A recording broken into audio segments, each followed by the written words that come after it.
All right. My name is Neelima, and I am one of the co-hosts of this event. I'd like to welcome you to the very first in a series of conversations funded by the Ashby Dialogues entitled On Indian Ocean Currents. The Ashby Dialogues are founded by the late Warren Ashby's vision of a community of inquiry, a collaborative knowledge production space between students and faculty in and beyond the classroom. This series is part of work that I, alongside my colleagues, Heywan Gurma, Omar H, and others are undertaking at UNCG within the broader interest of our Ethiopia and East African Studies project, which we founded in August of 2019. To give you a little bit of background on this series, our aim in cultivating this inter, multi, and transdisciplinary series is to explore the cultures, histories, and significance of Indian Ocean worlds, with an emphasis on their relations to the global African diaspora. We have invited colleagues at different stages of their careers, and we're focusing on those colleagues who are located more locally to us here in Central North Carolina, because we believe that thinking from our South, especially from the ground of a minority serving institution such as ours, offers an important contribution to the discourses on Indian Ocean worlds and South-South relationships.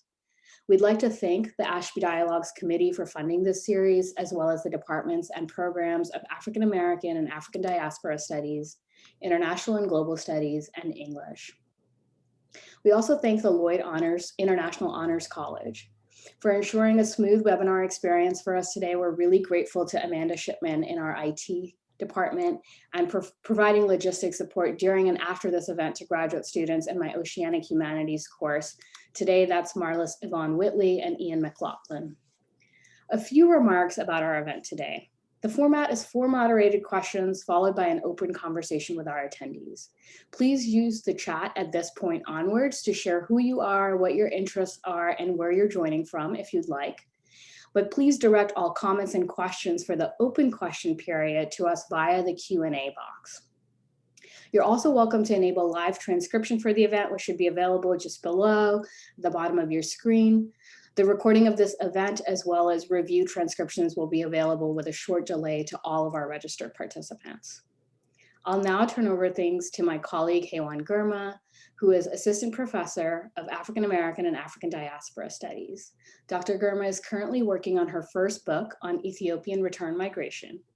Her research and teaching interests include transnational migration, race and ethnicity, intersectional identities, and African diasporic populations. Thank you for that introduction, Dr. Kadir, and welcome to all our panelists and our attendees. I have the pleasure of moderating for today. So let me first introduce each of the panelists, and afterwards I have a couple of questions, and then we'll open it up to the attendees if they have anything to ask, and we'll have an interesting conversation based on that. So our first panelist is Dr. Neelima Jeychandran, who is a visiting assistant teaching professor of African Studies and Asian Studies at the Pennsylvania State University. She is an Indian Ocean Studies scholar who examines memoryscapes, sacred geographies, material cultures, performances, and invisible and effective histories to study Afro-Asian intimacies and exchanges in the global South. She has done extensive fieldwork in Southwestern India and Western East Africa and has written articles on transoceanic consciousness and African historical landscapes in Kerala and Gujarat. She is the coordinator of the research group on Indian Ocean epistemologies, an initiative that received funding from the Humanities Institute to expand Indian Ocean studies at Penn State.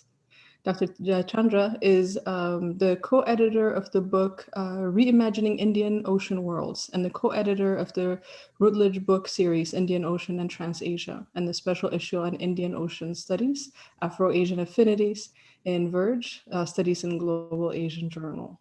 So join me in welcoming Dr. Neelima Jeychandran. Next, we have Dr. Kimberly Wortmann, who is an assistant professor of religious studies at Wake Forest University. She received her PhD in the study of religion in 2018 from Harvard University. She is a scholar of Islam in Africa and the Indian Ocean world. Her work focuses on knowledge production in Islamic reform within trans-regional network of schools and charities run by the Ibadhi Muslim community in Tanzania. She is currently working on her book manuscript tentatively titled Society of the Righteous, Trans-Regional Ibadi Networks and Educational Reform in East Africa. So welcome, Dr. Kimberly Wortmann. And our last panelist for today is Dr. Omar Ali, who is professor and dean of the Lloyd International Honors College at UNCG. He is historian of the African diaspora who explores the Atlantic and Indian Ocean worlds from early modern period to the present. He is the author of a number of books and essays, including Malik Ambar, Power and Slavery Across the Indian Ocean and Islam in the Indian Ocean World. Most recently, with Jasmine Grave, Beheroz Shroff, and Kenneth Robbins, he co-edited the 3-volume collection Afro-Asia in the Global African Diaspora. So it is a great pleasure to have you all here today and for me to be able to moderate this session.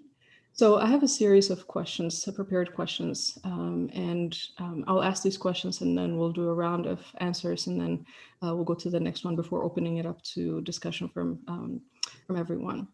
So my first question, describe some of your current and recent scholarly and teaching projects and how you understand that work to be engaging in Indian Ocean studies, broadly conceived.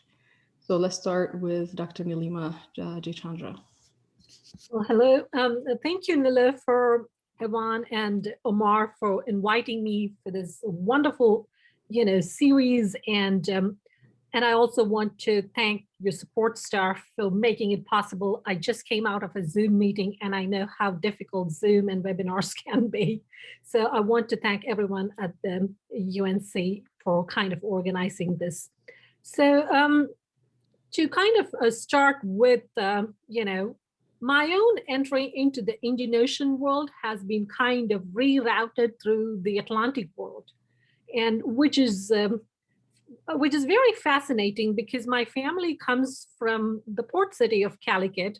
They have been there for generations, and my parents now have relocated to the fort town of Fort Cochin. We are living in the heritage part of history, And again, my family has this kind of historical association with the old families in Calicut, but as someone growing up there, I was least interested in the Indian Ocean or Indian Ocean studies. I guess, you're not interested in stuff in your backyard, So, but I was not even interested in the Indian Ocean studies when I did my MA in JNU. I was more interested in conceptual stuffs like memoryscapes, spatial refabulations, or things such as, way history and memory work. So when I came to UCLA, I studied with West African scholars, Polly and Al Roberts, who were interested in looking at sacred geographies, memories, performing memories, and, corporeal memories and the way they embodied. So I embarked on this project in which I was looking at the spatial refabulation of the port town of Elmina and comparing it with the refabulation of the historical landscape of Fort Cochin. So I was primarily looking at how these port cities, in the Atlantic world and the Indian Ocean world were kind of reformatted or revitalized as memoryscapes, right? So it was only as I started doing field work that I got introduced to the Indian Ocean studies and Indian Ocean scholarships. But I was already in the Indian Ocean site, living there, kind of seeing everything. But my field work kind of helped me to see the aspects of transoceanic circulations, consciousness, and how it gets probably rendered through the material landscapes and sacred geography. So that is how I started with my Indian Ocean. And from then on, I just continued in the Indian Ocean world and kind of, got myself resituated as an Indian Ocean scholar. So my current work involves, a couple of things.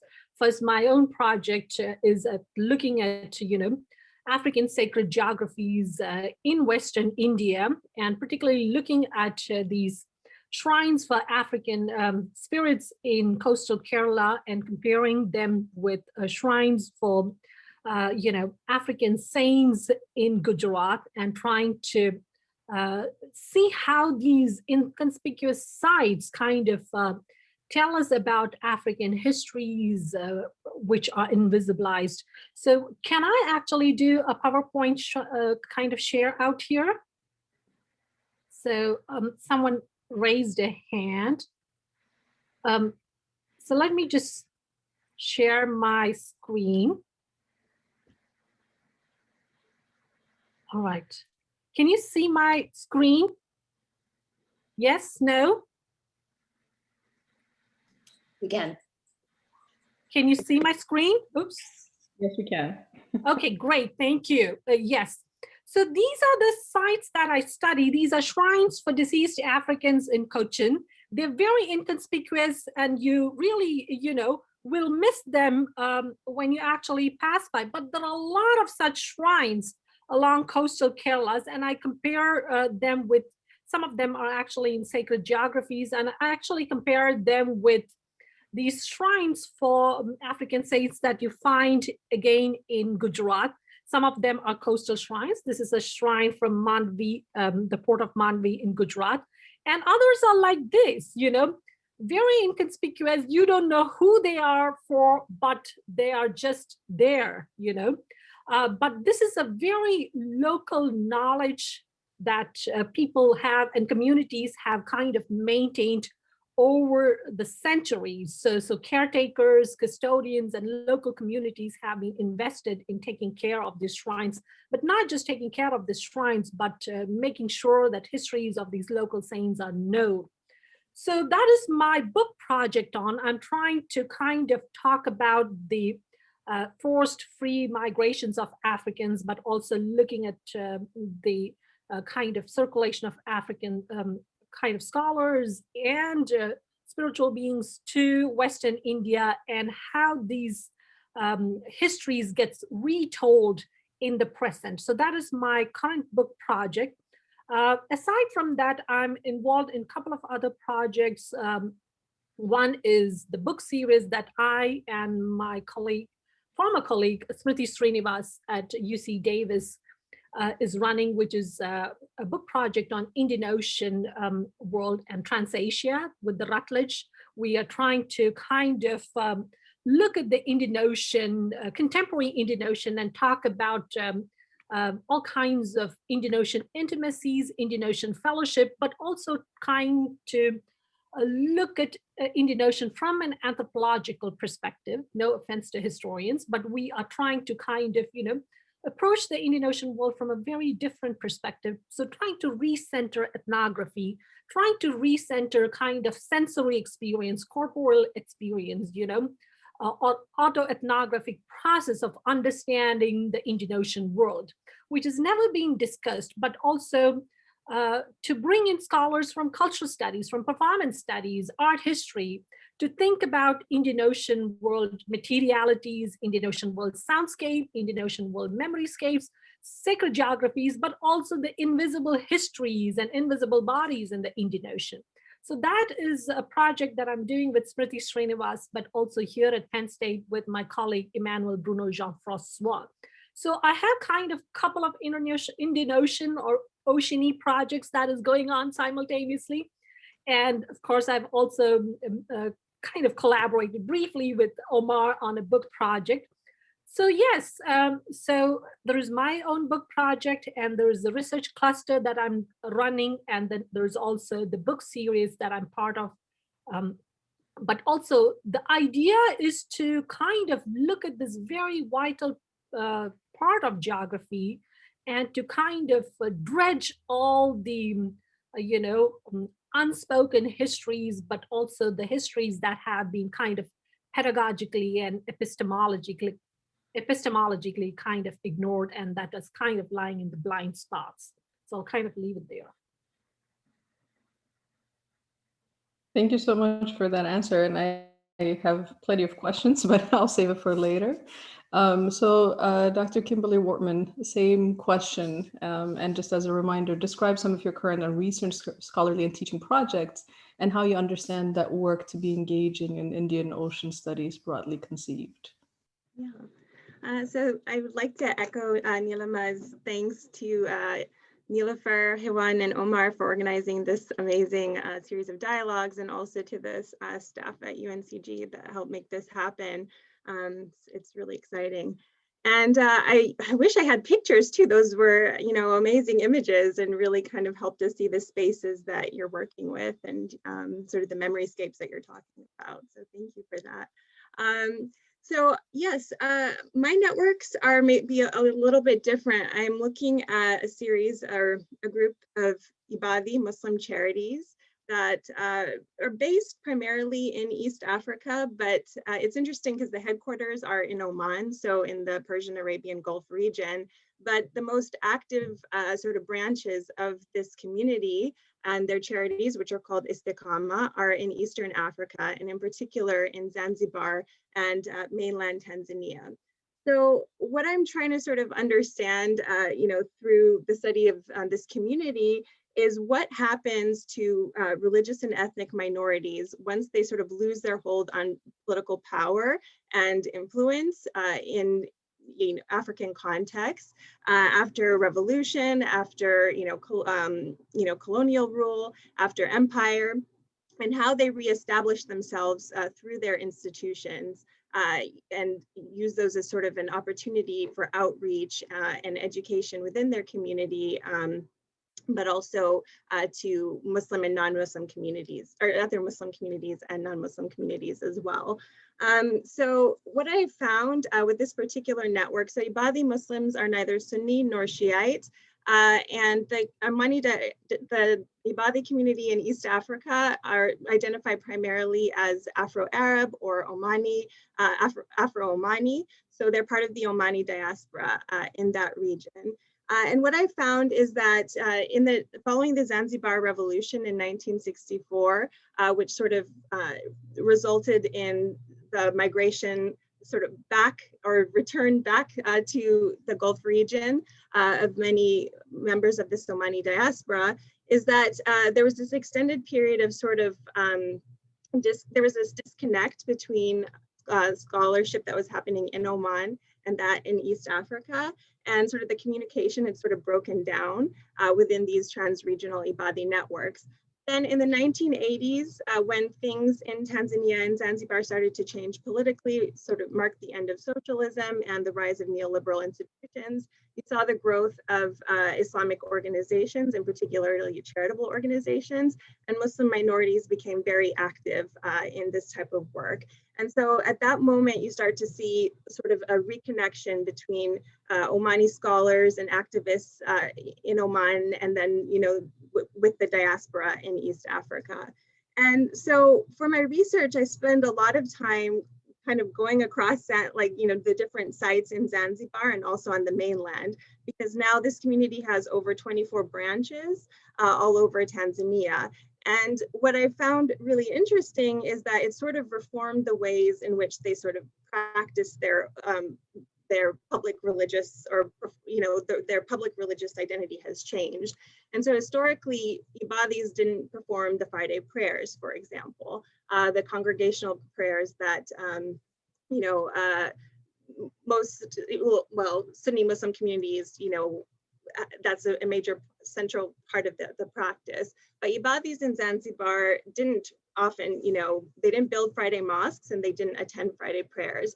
But with new opinions kind of coming out of Oman in the 1980s, and with sort of local reforms in Zanzibar and in Tanzania, the community started to attend the Friday prayers and connect more with non-Ibadi Muslims in their communities. So historically, that while there was exchange and they did sort of attend prayers at each other's mosques, Ibadis now started building bigger mosques, congregational mosques, and inviting others to kind of participate in worship with them, and then also learn more about Ibadi Islam through that sort of prayer dialogue, or that space. And so this has sort of changed the landscape of Ibadi Islam across East Africa, because it's not just in Tanzania and in Zanzibar that these institutions are emerging. There are branches in Uganda, there are branches across Central Africa, and now also in Western Africa as well. And so it's really in many ways a Pan-African phenomenon and trans-regional sort of within the continent as well as across the oceans. But how this sort of relates specifically to oceanic and Indian Ocean studies is that I think that from my perspective, it sort of shifts our understanding of what is the center in Islamic studies. And it enables us to see sort of centers as fluid and constantly shifting. And so historically, I think in many sort of this more traditional Islamic studies, the Levant or Egypt, for example, would be considered main centers for the study of Islam. And then over time, I think there's been more consideration for, historical centers in West Africa, for example, in Timbuktu. That's probably the most famous one, right? But now, with these sort of new networks that are developing, Zanzibar has always in some ways been a center, at least in the Indian Ocean region, for Islamic knowledge production. But there are also, Istiqama schools being built in Mwanza, near, that borders Lake Victoria in northwestern Tanzania, and in Tanga, for example, which is, also on the Indian Ocean, and it's north of Dar es Salaam. But you have, these new centers of Ibadi Islam that are emerging in this neoliberal or post-neoliberal era. And so I think that sort of changes sort of the role that Ibadism has played in Eastern Africa, because, I think in sort of the written histories of Islam in East Africa, Ibadism has sort of been downplayed as, Ibadis were only involved in trade. They weren't interested in transmitting, religious knowledge. They weren't interested in sort of spreading Islam. But what I found in my research is not only is Istiqama building new mosques, but they're also preserving a lot of historic Ibadi mosques that are all over the country. And finally, I'll just say that in order to do this research, it's required a lot of mobility on my part. And so I've spent, again, a lot of time traveling, within, the Zanzibar Isles, but then also in Oman and mainland Tanzania.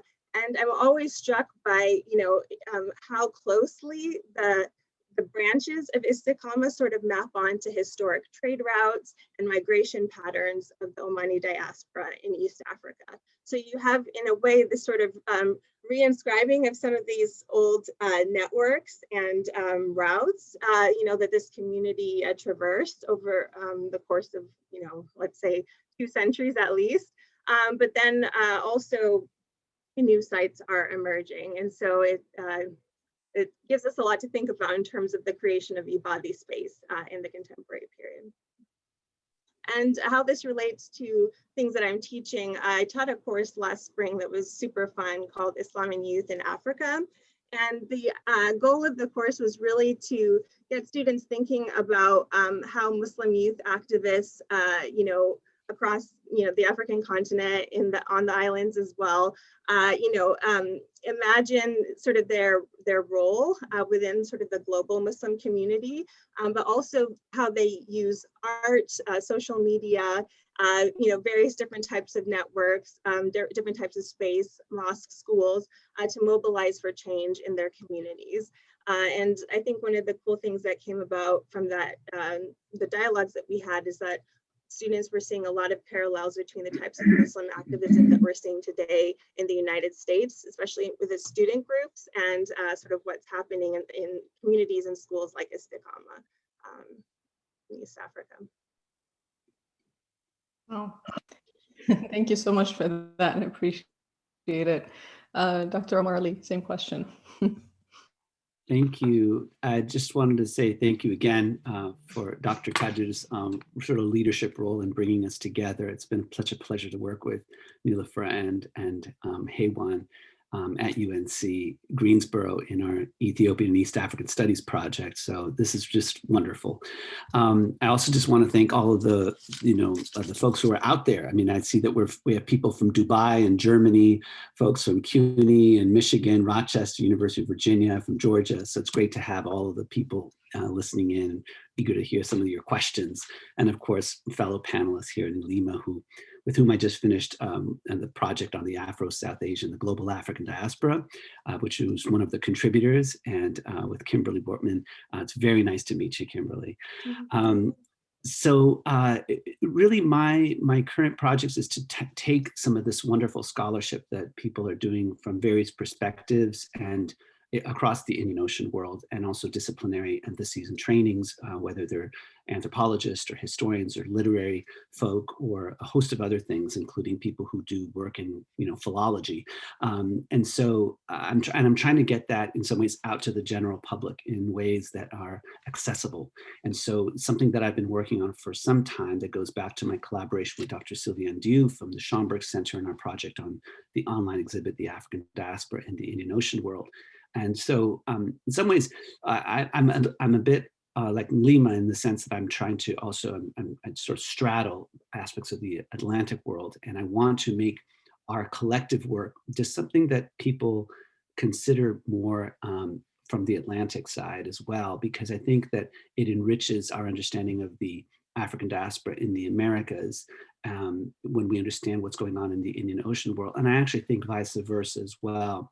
But much of the thinking about the African diaspora is very Atlantic centered. So we're trying to, speaking to Kimberly's decentering and fluid centers, we want to express the multiple areas of the global African diaspora.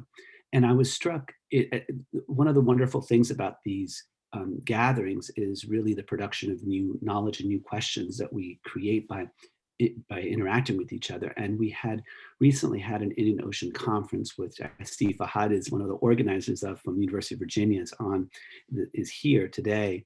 And one of our colleagues, Jasmine Graves, was talking about how her understanding of syncretism has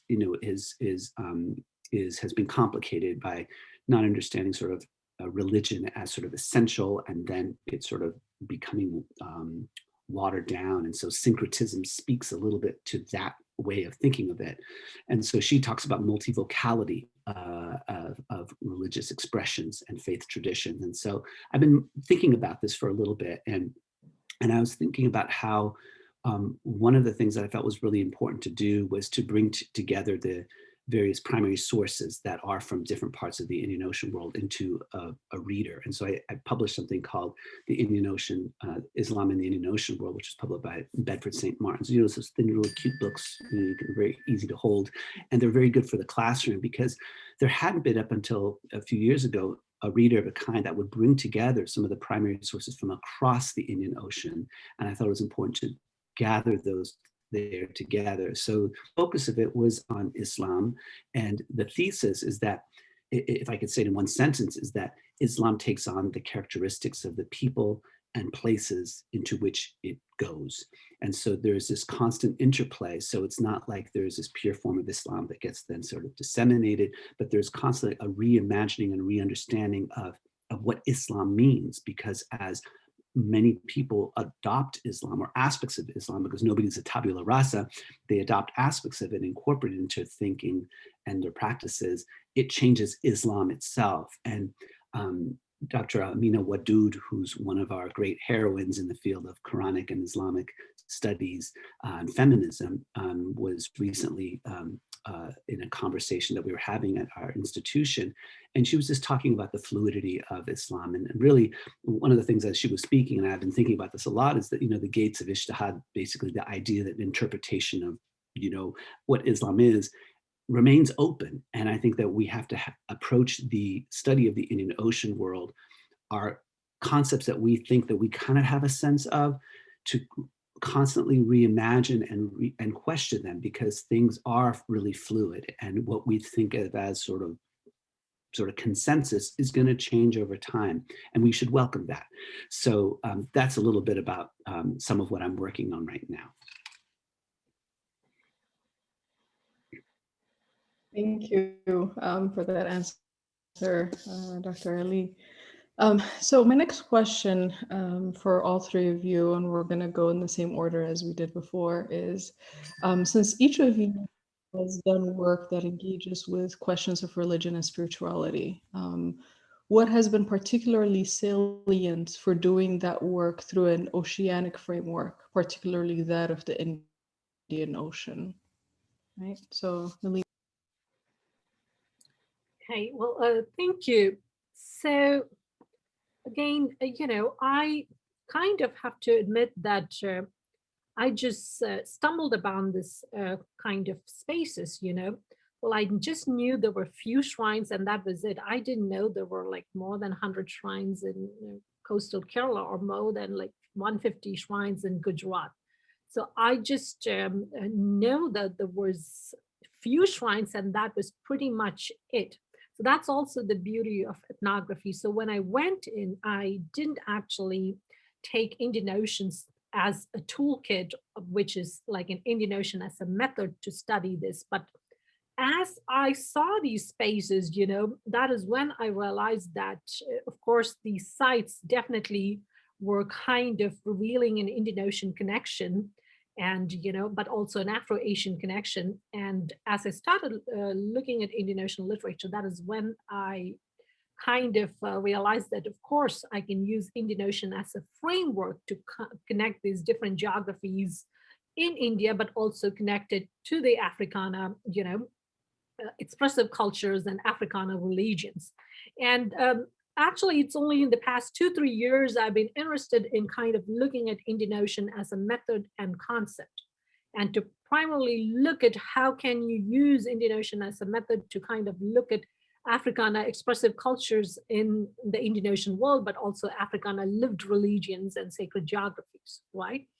So, and it's kind of, I'm just, trying and testing it.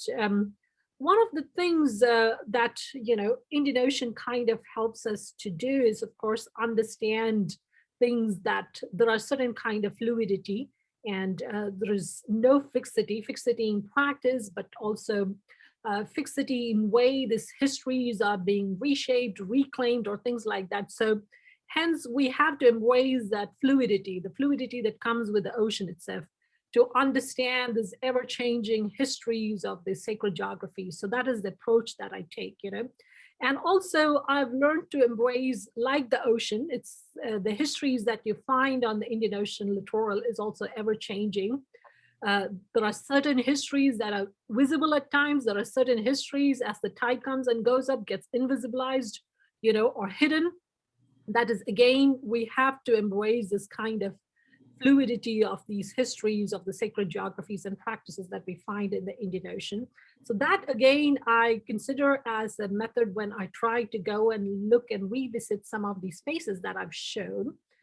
The second thing that I've also learned, and this has got nothing to do with the ocean itself, but trying to be a navigator in this oceanic space, is to be speculative, So I've again learned to kind of embrace the speculative past of this oceanic geography, because many histories we do not have the courage to write about it because we are afraid as scholars that we'll be said, well, this is not really history. There's something speculative or fictive about the nature of these histories or the spaces or way the histories of these spaces are told, right?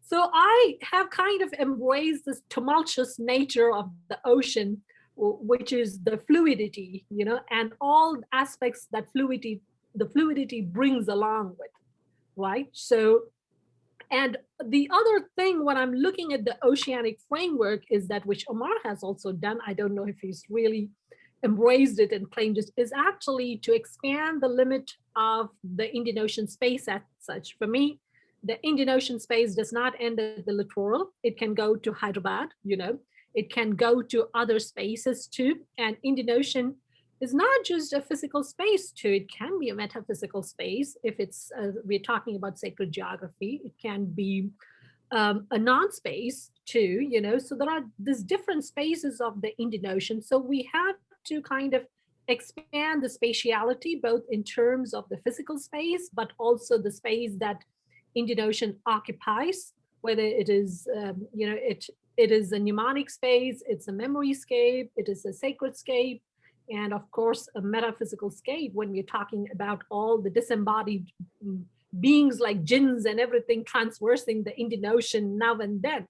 It's a different space they're transversing, So that's how I try to see the oceanic space of the Indian Ocean. For me, the dynamism is what I'm trying to capture through the framework and as a methodology, but it is very challenging if you're trying to use it as a methodology, because when you're going it, what do you do, because the things that you see, how would you interpret it or how would you approach it? I would say that, just because I work in memories, I kind of go with an open mind, and if I'm hearing stories, I kind of take it and I process it. So in terms of methodology and toolkit, if you're not a historian, I think one of the things that Indian Ocean demands us to do is to go into the field with a very open mind, and allows this field to kind of, determine our research and where it takes us. So I'll edit there. Kimberly, take it away.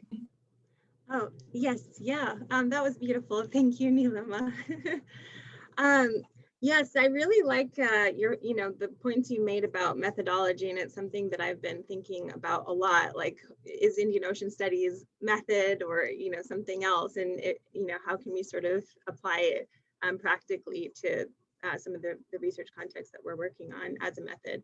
But I think similar to Neelima, I didn't really start with Indian Ocean Studies. I didn't really even know or understand what Indian Ocean Studies was, I think, until after I'd done a lot of field work.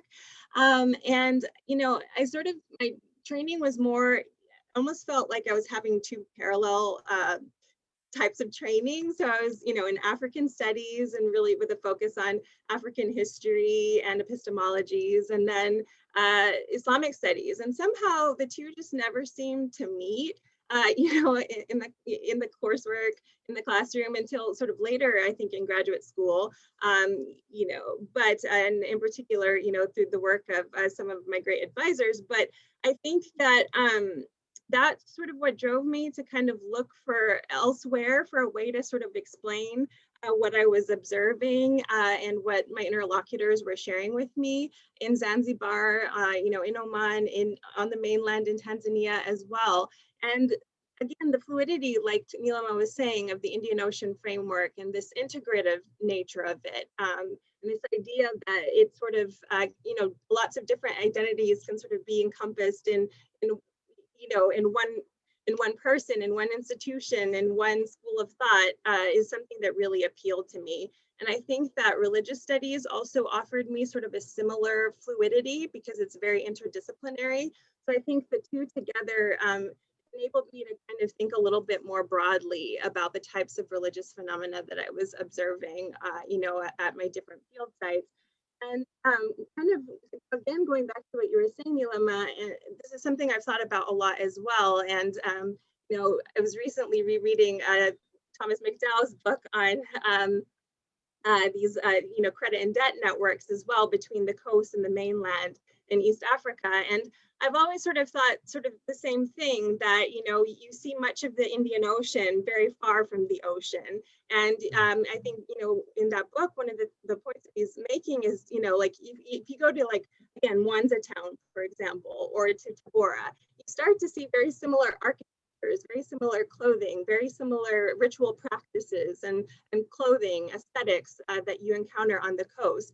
And so the coast has, strong impact well beyond, its waters, but then also, the mainland, as we see, in various different sites on the course of the coast, also impacts sort of coastal life. And so that constant dialogue, that constant exchange, I think, is what has always been very appealing to me about the Indian Ocean. Yeah. Mm-hmm. Thank you. Thank you. Yeah, I mean, just to completely echo what my colleagues here is saying, I think that they said it so perfectly. Just to add one element, which is that in the same way that we talk about sort of these Atlantic Creoles on the Atlantic side, we have these figures that are really so fluid in their identities, and they draw from many places. So a person that I've sort of worked to try to elevate, building on the work of many prior biographers that really from India who've done really critical work in the archives, is Malik Gambar. And in some ways, Malik Gambar, coming from Ethiopia, goes through these, it picks up all these traditions and culture along the way to India and to the Deccan. And so we have this sort of a parallel. And I've been playing with this concept, which I've shared with some of my colleagues, which is the idea of Black diasporans. And so, again, these words are limited. Does Black mean the same thing here as it does there? And over time it changes. But I've just been thinking about sort of this concept of Black diasporans and notion of Creoles on the Atlantic side. And we have something similar on the Indian Ocean side. So I really love also really what, just to underscore, going beyond just the ocean and the immediate sort of literal, but really going in. And one of the colleagues in the Ethiopian and East African Studies project is a classics scholar, and we've been looking, all the way into Egypt, and in some ways incorporating that as part of the Indian Ocean world, because after all, there are reflections of that. Mai Misra, who's one of the venerated figures in Gujarat, his name is Misra, coming from Egypt. So we can extend the boundaries, and also I would love what you're saying, Neelima, in terms of our conceptions, and it sort of opens up a lot more possibilities. So yeah, I'm really echoing what my colleagues are saying here. Great. Thank you so much all for your answers. And I'm looking at the time and it's flying by, and I'm like, that expression "time flies when you're having fun" seems to apply at this point. So even though I have a lot more questions for you, I think it should be a good time to open it up to other some of the attendees. I have at least one person who has a question already, so that we can interject that, and then maybe at the end, if we have time, we can go back to the list of questions that I have drawn. So I believe Nilofer wants to make a short announcement so that the person who has a question can join us, actually ask the question directly. Hi, everyone. I'm just converting all of our attendees to panelists so that we can be in more of a group setting. So just give us a minute. If you have a question to ask and you haven't submitted it already, please go ahead and do that in the question and answer, and then just give us a second. I'll start with the people who have already posed questions. And as she's working on that, I just want to say that's so satisfying and rewarding to see literally this gathering of scholars coming together. And I've just been really thrilled by the community that we're building in terms of Indian Ocean studies and its intersection with Islamic studies, with African diasporic studies. So I'm like beyond tickled pink, or whatever the expression is. Yeah, it's great to see everybody's faces coming on here. I see David Aaron's also here. Great. Hi, David. David is also, he's an ethnomusicologist, part of the Ethiopian East African Studies project. Great. And we have so many people from all over. It's really, really important to be able to see that. And just as a reminder, this is only the beginning of a series of conversation for the semester. So we have 2 more events after this one. And since you're here, you already have the flyer and you know the dates and all of that good information. So I'll just say, Janet, you should be able to unmute yourself and ask your question if you're ready. Oh, great. Thank you so much. And thanks to all of you. I'm really enjoying these conversations. It's so wonderful the way your answers are building upon each other. And in that regard, my question for Kimberly, which I asked earlier, and I have even more kind of context to add to it now since some of the other answers since I posted it. But Kimberly, I was curious, and it's nice to see you again. I don't think we've seen each other since Zanzibar, by the way.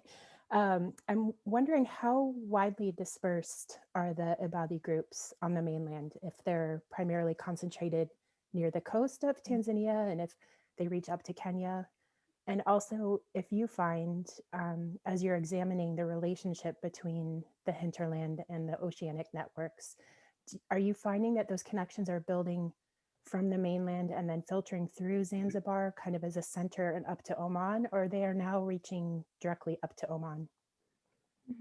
Thank you. Thank you. Yes, it's nice to see you again, Janet. Yeah, it was really, I really enjoyed learning from you about the Zanzibar doors. So I really, hopefully we'll have more conversations about that in the future. So great project. Yeah, these are really awesome questions. And I think perhaps the best way that I can start to explain it is, so as I was saying, there's over 24, I'm not exactly sure, but I know there's at least 24 branches of Istiqamah. And I think there are 4 of those branches, 4 or 5 are on Zanzibar, because there's some divisions on the islands. So I know there's a north and south on Unguja, and then on Pemba, there's also a north and south. But I think I heard of a 5th one as well on Zanzibar, but that's something that I need to confirm. And so for various different reasons, and the communities decided to go their independent ways, but with the same names.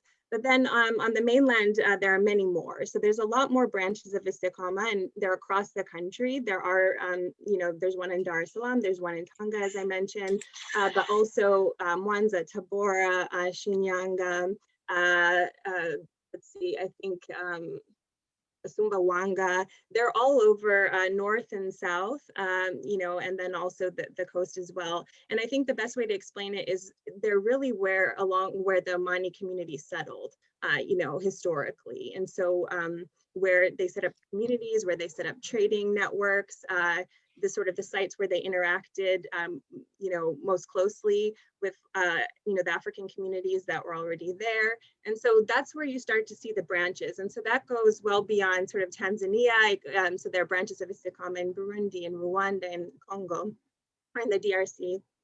And in Uganda and Kenya as well. So the best way that I can explain it is really where you have a sort of a significant number of members of the Omani diaspora. It's very likely that there's a branch of Istiqamah there as well.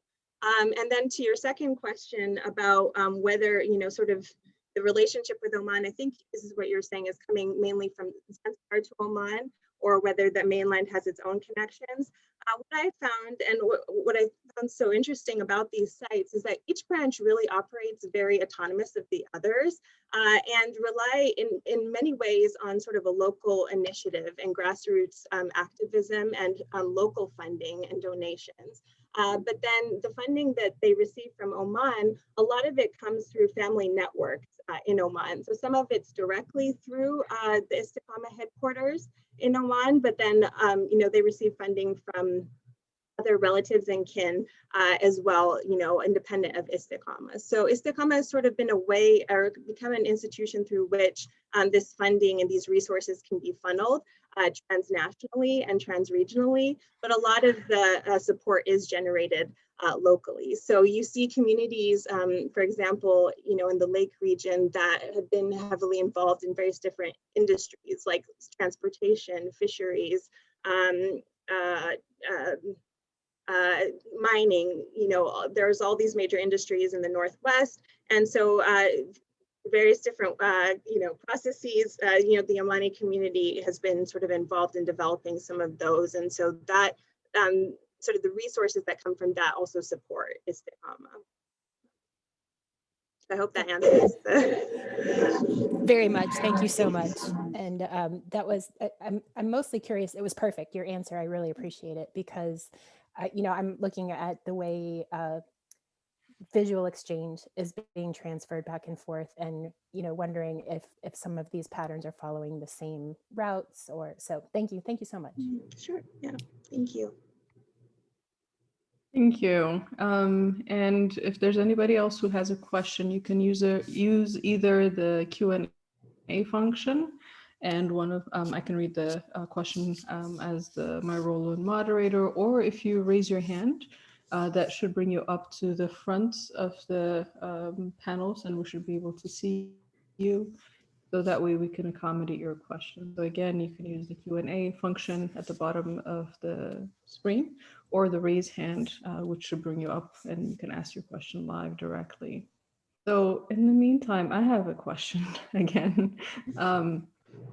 So I want to ask, what is, and this is a question for all three panelists, what is the most exciting work that's being done in your field?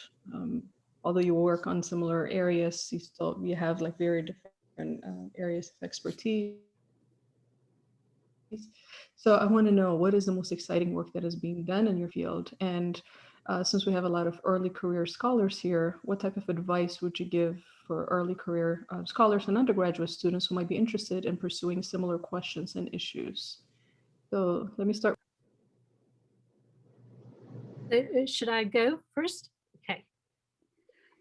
So for me, what is exciting is the way the field is opening up now, right? So we have scholars from different disciplines trying to study the Indian Ocean, but not just scholars, so with China-Africa interest, you have, again, the field has further opened up with Chinese scholars starting to understand Indian Ocean connections. But the past 2-3 years, what is also interesting is this mega exhibitions on the Indian Ocean world. There was one, the Swahili Arts on the Indian Ocean, but there are also centers in Sharjah doing architectural exhibitions and installations which speak to the many histories of the Indian Ocean world. So there's artistic interventions and mediations. Those for me are fascinating. So it's not just a scholarly community who's interested in, so you have public histories of the Indian Ocean world now coming into the foreground. And also, I have to tell you that back in Cochin, there is this big contemporary art festivals, which happens in the heritage zone of Fort Cochin, and which brings around 100 artists globally. So, and each of these artists they would commission work from these artists, and each of these artists are either trying to specifically address one history or trying to collaborate with communities and bring their histories to the foreground. So I think this community artists, institutional collaboration, like what Omar has been also doing, is what is fascinating, trying to get the local community engaged. And I know there is a festival that takes place in Zanzibar. So these kind of projects for me are more interesting. Of course, there are a plethora of works, academic works that are kind of pushing the boundaries of the Indian Ocean. But for me, this is more fascinating because it also gives us opportunity to collaborate with people outside, the academic field, and also push our own intellectual boundaries and think differently, and kind of give us a creative jolt and that at times we need, So yes, and I would, and actually some of the interesting work that I've done is when, we ran the Indian Ocean cluster at University of California, Davis.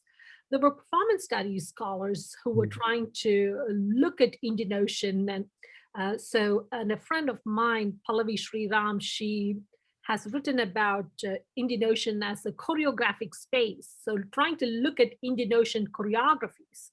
So these are completely like pushing the older kind of, discussions on Indian Ocean. But I also read a great work by, who is it? Patrick Eisenhower on Sounding Islam Voice Media, but it's about the sonic scape of the Indian Ocean. So we're again talking about sensory histories of the Indian Ocean. For me, this is fascinating, studying the sensorial aspect of the Indian Ocean and the Indian Ocean sensoriums, which we don't talk about, So. Awesome. I hope part of the sensory history involves food as well, because that's one of my areas of interest. There are actually a lot of, there are a couple of scholars doing food history. I know that, but again, local historians, at least I know in Kerala, have been interested in this food history and the circulation of cuisine and stuff like that. But also some global Asia scholars have trying to look at this new migration and food, especially looking at vendor carts and things like that, But that again is an extension of Indian Ocean studies, I feel, yeah. Awesome, awesome, thank you. Kimberly, same question. So what do you find as the most exciting work that's being done in your field? Now I'm getting hungry talking about vendor carts, and I'm imagining, all these different foods and smells. And yeah, so I think my response will maybe be a little bit more closely related to scholarship that I'm in conversation with. And I think that there's been because I'm so glad to learn of all these other approaches too, and I I hope that in the future I can engage them more. But I think kind of more directly to sort of the study of Muslim diasporas and these trans regional connections with the Persian Arabian Gulf region as well, and East Africa. I'm really I've really been really enjoyed the work of scholars like Iqbal Akhtar, for example, who've looked at the intersection between religion, race, and caste, because I think for me, it's really helped me try to understand how, Afro-Arab and Afro-Asian communities sort of position themselves in the contemporary period. Vis-a-vis sort of other African groups and communities in the Indian Ocean world. And then also there's a lot of anthropological and oral history work being done, for example, by Irtafa bint Farid and Jody Marshall on the Omani diaspora, but also Omanis in Oman, and looking particular at family networks and life and sort of women's oral histories as well, and marriage practices, and sort of discourses about purity and Omanization in sort of in the contemporary period, dovetailing with nationalist discourses and questions around citizenship. So I think those are some of some of my interlocutors right now. But then in terms of aesthetics, like I mentioned earlier, Janet Purdy's doing a really awesome project on the Zanzibar doors and art history in Stone Town. So I'm really excited about that. That's great. Just to add to the mix, I actually one of a graduate student at Georgia State, Purvi Sanghvi, is on, and she's interested in developing some work around foodways in the Indian Ocean. She herself being a wonderful cook, actually, I've been the beneficiary of that. I think one of the areas that I've been playing with is to extend some foundational notions in African diaspora studies, specifically around the concept of maroons or maroonage. And in the Atlantic world, these are runaway slaves and slave communities. And it's been mostly looked at in Latin America, and the work of Sylviane has really re-examined some of the archives and some of the sources to look at maroons in North America.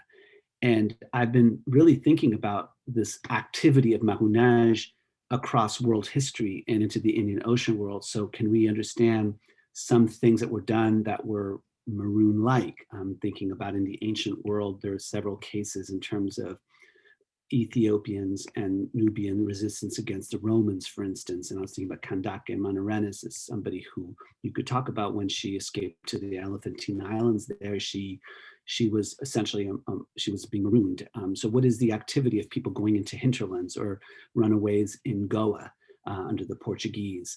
And there's evidence also in other parts of the Indian Ocean world. So how can we connect concepts that have been usually attributed only to one side of the African diaspora globally to explore what does it look like maybe on the other side, different conditions, but are there things that we can learn from exploring some of these things? So that for me is an interesting possible route.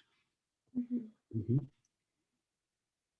Awesome. Thank you for those wonderful answers. I believe we have another question from Janet Purdy. You can unmute yourself and ask. Go ahead. Thank you so much. So I have another question related to Neelima's wonderful comments about expanding conceptions of spatiality, not only physically, but with intangible sensorial aspects and the like.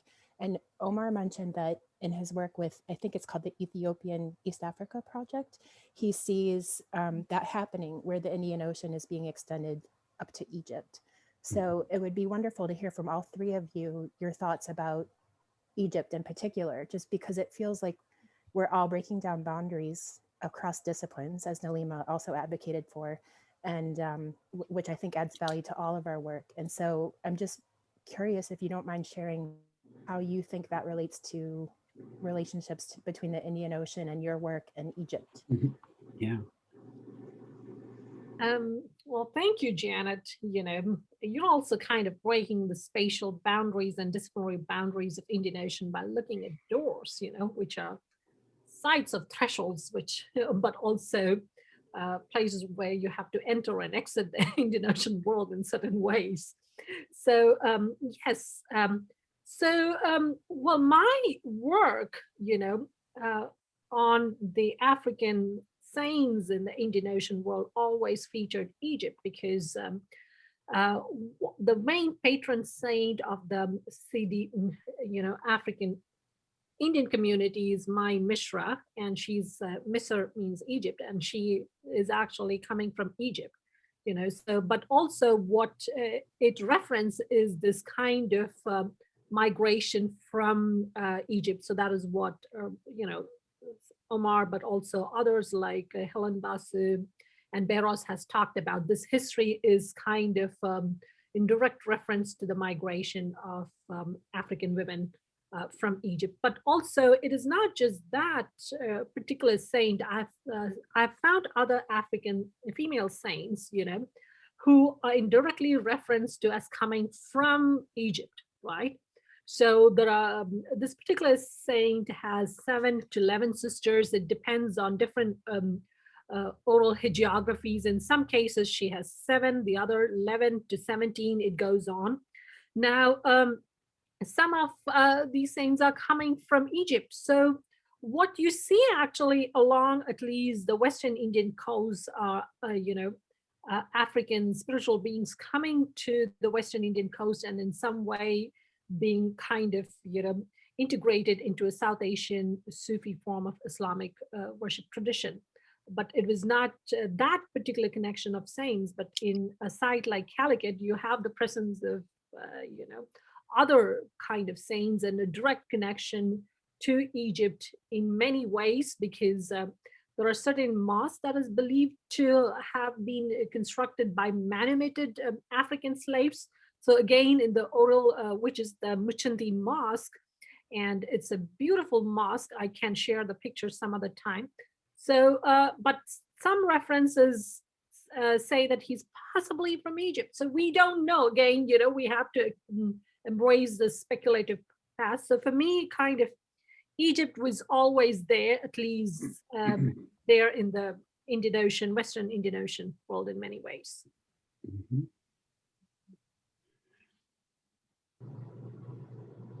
Oh, sorry, that's probably me next, right? Yes, thank you for that question. Yeah, I mean, I think Egypt continues to be a center and an important one among other centers in the Indian Ocean world and the Red Sea region as well. And which are very much connected, of course. And even for the Ibadi community in Zanzibar, there's sort of a long history of exchange with Ibadi scholars in Egypt, kind of from around, from other parts of North Africa, from the Arabian Peninsula. It was sort of a meeting point through pilgrimage and other networks. And so those connections still remain. I think with Istiqama, there's less knowledge in terms of textbooks and teachers coming directly from Egypt, but certainly other Muslim communities, on the islands and on the mainland, are constantly in conversation with scholars at Al-Azhar, for example, and other networks in Egypt. But during the Sultanate period in Zanzibar, and I'm not sure, I don't think it's still operational, but there was an Ibadi press in Egypt. And so, sort of the global circulation of Ibadi literature in some ways is very much connected to those Egyptian centers. So, and then I think there was a second question, but I think I forgot what it was. If I could just take a moment and add on to something. So it's not just the text and material, there's also Egypt, at least in the western coast of India or Malabar coast. Egypt is kind of connected through these, lived religions or the performed religious practices, religious performances. So there is something in coastal Malabar called as Nafisatul Misriya, which is a recitation. And it is about Sayyida Nafisa. And what is interesting about this practice of reciting, it's something that's done by women. And mostly kind of this thing is, it is a performed, narration in which either it is for the protection of the mother or child. And so there's a sequence of performances which is called as Nafisatul Misriya on the Malabar coast. So you see kind of Egypt being existing in the material sacred geography, but also in performed religions. Should I jump in right now with that other question? Okay. Yeah, so I think, let me scroll up here. There was a question by Arif about Istiqama's connection to Ibadi communities in the Maghreb. So I'm really glad that you asked this question. It's actually something I've been working on right now because there's a very close connection with Maghrebi Ibadi communities, and there has been since at least the end of the 19th century, and through text, but also through people and personalities. But what I find most interesting today with Istiqama is that there's similar Algerian Ibadi institutions in the Wadi Mzab, so sort of in the Northern Sahara region in Algeria, that recruit students from Zanzibar, students from all over East Africa, but these students sort of meet for schooling in Zanzibar at this particular institute, run by Istiqama. And so this Algerian community offers scholarships for these students to go pursue sort of higher education and to sort of improve their Arabic and knowledge in their Islamic studies, but also to do secular studies in Algeria. So some students go when they're quite young and, are in Algeria for many years. Others go for just a couple of years and then return home, and in many cases come back and teach in the Istiqama schools or serve as imams in the mosques. So it's a very strong connection. And even though these two institutes sort of developed their particular network in the 1990s, it's based on these earlier intellectual exchanges that go back a long way. So I'm glad that you asked that question. I'll just add Great. one. Yes, so Omar, go ahead and ask your question. And in the interest of time, I'm going to ask everyone to limit their answers to about 2 minutes, if that's okay. Oh, yeah, I'll just answer very briefly about the Egypt connection, which is a very important source of our understanding of trade networks, comes from the Cairo Geniza documents of basically Jews who were leaving pieces of paper that have the word Yahweh on it and other variations of the word God. And so like there are figures like Abraham ben Yushu and others who are very important to understand the Indian Ocean world, are coming from documents that are derived from Egypt. So in addition to what has been said, I think that it's a very rich place to piece together some of the Indian Ocean trade networks in particular. I'll just stop it there. And do you want to ask your question as well, Omar? I'm sorry. Well, let me ask it. So there was a question that was sent in the chat that was a question of methodology that was about how to do research during the pandemic, how to do research on the Indian Ocean world during the pandemic. So since travel is very limited and research site is so far away, how do you all engage with your research during this time? And again, I'm going to ask you to limit your answers to 2 minutes at most. So I am somebody, who does extensive ethnographic work. And what I've been doing is, of course, because I have research assistants, but also collaborators. Now I have been constantly, connecting with them. And the good thing, if you're working in Africa and South Asia, they're all WhatsApp friendly and Facebook friendly. So you get your entire information through WhatsApp and Facebook. That's your archive, basically. You don't have to do much. So what I did is just created a WhatsApp community, and at times I just have to mute it because it keeps on dinging. So yes, this is also, and then I was thinking about, what constitutes an archive too, and I was seriously thinking of, kind of transforming this WhatsApp conversation into some sort of kind of archive, because it is a digital archive, right? And when we are talking about archives, why do we often think about texts or other forms? This is also a form, because that is exactly what we're doing, exchanging information, processing things, and kind of, we're all in the history making processes. So yes.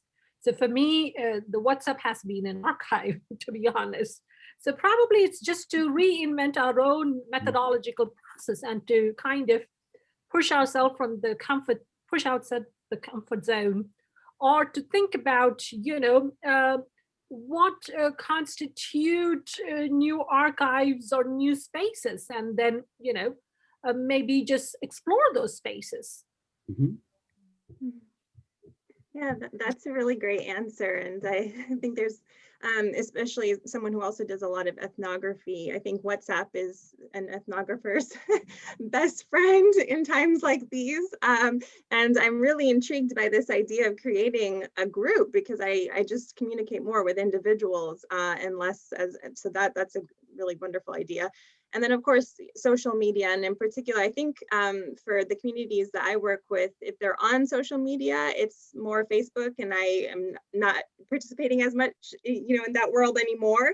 But even if you're not on Facebook, a lot of the organizations that I engage with, so for example, Istiqama, its various different branches, they have their own Facebook groups, and they don't update them. Some organizations update more than others, but that's sort of one way of following sort of things that are going on in the community. I think just from my conversations with interlocutors right now, everyone is very overwhelmed, even, like everywhere in the world, of course, by COVID. And so a lot of activity has slowed, I think, for Islamic organizations in East Africa. And I think funding has been a bit of an issue as well, because as we know, in academia, in the US as well, funding sources are, kind of in a precarious situation. So I think, communities around the world are sort of facing all kinds of restrictions, and it is really challenging. I can really sympathize for someone starting out right now who hasn't already built those networks on the ground, because it is tough.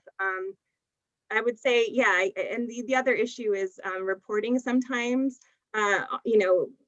It's hard to get, newspaper reports and things like that when you're in the United States, and you're wondering what's happening on the ground in Zanzibar and Tanzania. And so I think I created Google alerts, and sometimes that helps, but it is really tough. So I can really sympathize.